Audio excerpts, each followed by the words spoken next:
മലയാളികൾക്ക് സുപരിചിതയായ നടി രജിഷ വിജയൻ അടുത്തിടെ സോഷ്യൽ മീഡിയയിൽ വലിയ ചർച്ചകൾക്കും ട്രോളുകൾക്കും ഇരയായിരുന്നു. മസ്തിഷ്ക മരണം എന്ന സിനിമയിലെ ഐറ്റം ഡാൻസ് രംഗമാണ് വിവാദങ്ങൾക്ക് കാരണമായത്. വർഷങ്ങൾക്ക് മുൻപ് ഐറ്റം ഡാൻസ് ചെയ്യില്ല എന്ന് താരം പറഞ്ഞ വീഡിയോയും പുതിയ ഡാൻസ് രംഗവും ചേർത്ത ട്രോളുകളാണ് സമൂഹമാധ്യമങ്ങളിൽ വ്യാപകമായത്. ഇതിനു മറുപടിയായി രജിഷ വിജയൻ ഇപ്പോൾ രംഗത്തെത്തിയിരിക്കുകയാണ്.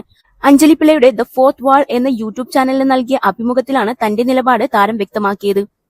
ആളുകളെ ഞാൻ കുറ്റം പറയുന്നില്ല. ഒരു സമയത്ത് ഒരു കാര്യം പറഞ്ഞിട്ട് പിന്നീടത് മാറ്റുമ്പോൾ ആളുകൾക്ക് സംശയം തോന്നും. അത് സ്വാഭാവികമാണ്. പക്ഷേ മനുഷ്യർ എപ്പോഴും മാറിക്കൊണ്ടിരിക്കും. സംവിധായകൻ കൃഷാന്ത് എന്നെ ഇത് ചെയ്യാൻ കൺവിൻസ് ചെയ്തു. എന്തിനാണ് അങ്ങനെ ചെയ്തതെന്ന് മസ്തിഷ്ക മരണം കണ്ടാൽ മനസ്സിലാകും. ഞാൻ അന്ന് പറഞ്ഞത് മറന്നിട്ടില്ല. പക്ഷേ ഇതിന് തക്കതായ കാരണമുണ്ട്, രജിഷ പറയുന്നു.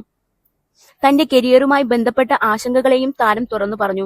സിനിമയുണ്ടാകുമോ എന്നതിലുപരി വർക്ക് ഉണ്ടാകുമോ എന്ന ചിന്ത എല്ലാ മനുഷ്യർക്കുമുണ്ട്. പ്രത്യേകിച്ച് പാഷനുള്ള മേഖലയിലായാൽ ആ ഭയം കൂടുതലാകും.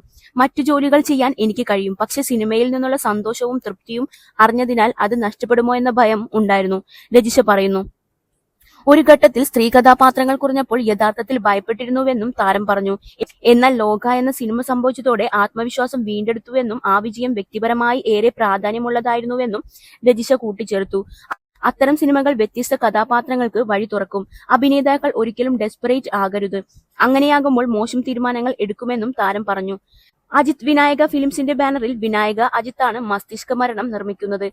മസ്തിഷ്ക Maranam a frankenbiting of Simon's memories എന്നാണ് ചിത്രത്തിന്റെ മുഴുവൻ ടൈറ്റിൽ. ആവാസവ്യൂഹം, പുരുഷപ്രേതം എന്നീ വൻ പ്രേക്ഷക നിരൂപക പ്രശംസ നേടിയ ചിത്രങ്ങൾക്ക് ശേഷം കൃഷാന്ത് സംവിധാനം ചെയ്യുന്ന ചിത്രമാണിത്.